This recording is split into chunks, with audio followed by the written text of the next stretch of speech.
Revolution of the Earth, Summer and Winter Solstice, and Equinox. Now I told you in the video where I explain what are the type of motions of Earth that revolution of Earth is what? It is the movement of the Earth. So in this particular video, if you notice, this is basically Earth, the white one.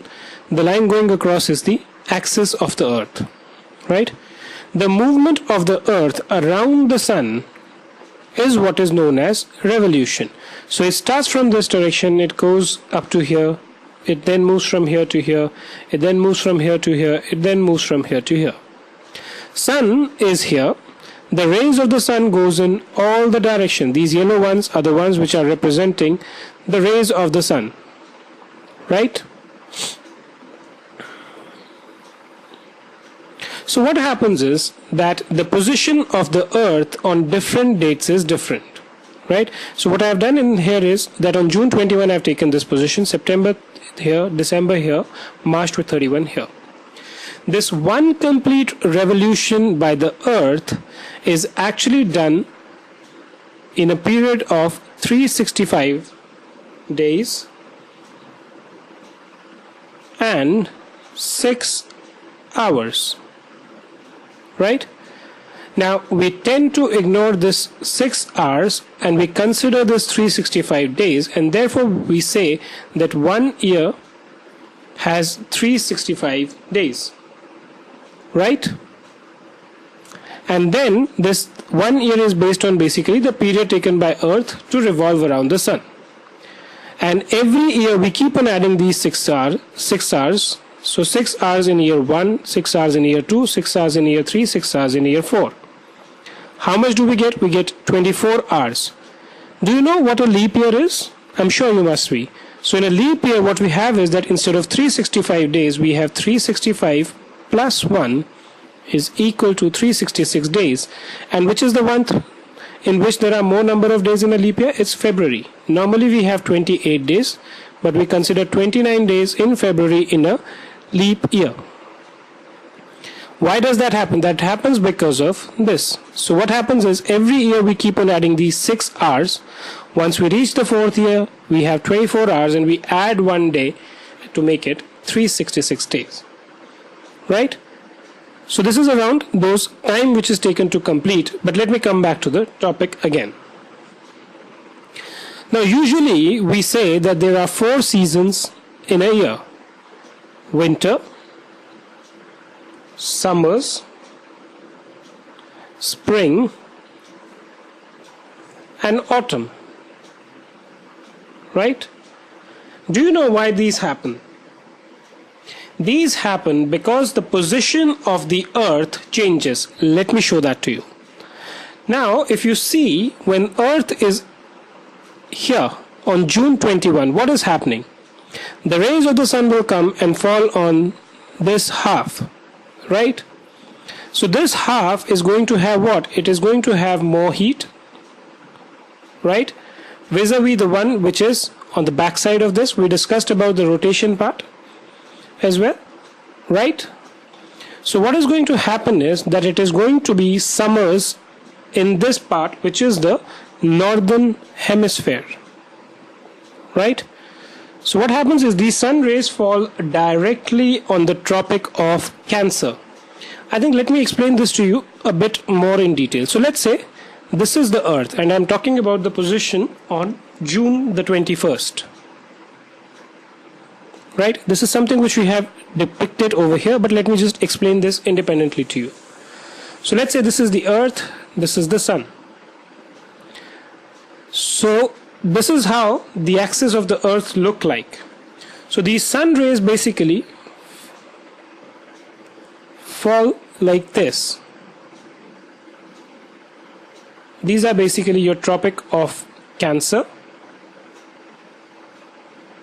This is your Arctic Circle, right? So when the sun rays fall directly, there is going to be heat over this particular portion where the sun rays are falling directly, right? So you have summers in this particular portion, right?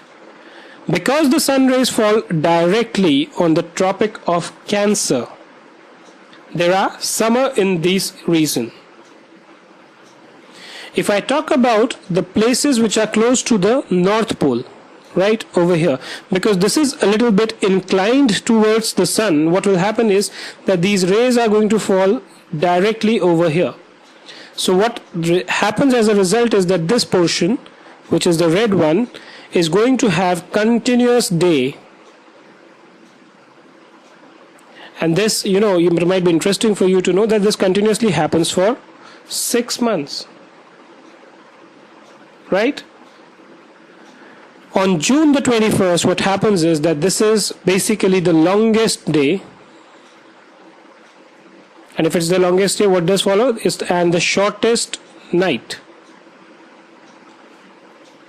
Right? And this position of Earth is known as the summer solstice. Now tell me something. We spoke about the northern hemisphere, right? What will happen in the southern hemisphere? Okay, when I say southern hemisphere, I'm talking about this portion. The conditions are obviously going to be opposite. And why would that be? This portion will not be receiving any light, no light from the sun rays, right? So therefore it will be winters in these places, right? The nights are going to be longer nights, right? Okay, now come back to the main thing. As time passes by, the Earth moves on. Please note one thing, which is that the axis is always inclined in the same direction. Now what will happen is that this portion that we had actually covered over here, is effectively coming like this. So the sun rays are starting to going to fall on the other side to some extent. If we move even further, this green portion here would effectively now stop receiving light, which will now directly fall upon the southern hemisphere. This green part is the northern hemisphere, right? So now the direct rays are falling on the southern hemisphere. And therefore the conditions which were there here for the northern hemisphere will become the condition for the southern hemisphere. Right? Why? Because the south pole in this case, which is this thing, is facing towards the sun. This position is known as the winter solstice. Right? So these two we've seen. What happens in these two? In these two situations, what is going to happen is that the sun rays that we are talking about basically fall directly on the equator. And this position is known as the equinox. Here, basically the rays fall directly on equator. Here we said it is on Tropic of Cancer. Right, here it is Tropic of Capricorn. Here it falls directly on the equator, and these positions are known as the equinox. And can you tell me what will happen in this case insofar as day and night are concerned? So we knew that the days are longer in the northern hemisphere here, days are longer in the southern hemisphere over here. In these two situations, which is the September 23 and March 21, days and night are equal, almost equal. Days plus nights are almost equal across the earth. So it's not that they are more in the northern hemisphere and less in the southern hemisphere, or vice versa. It's almost equal on the entire earth. Right? I hope you would have understood this. Thank you for being with us today.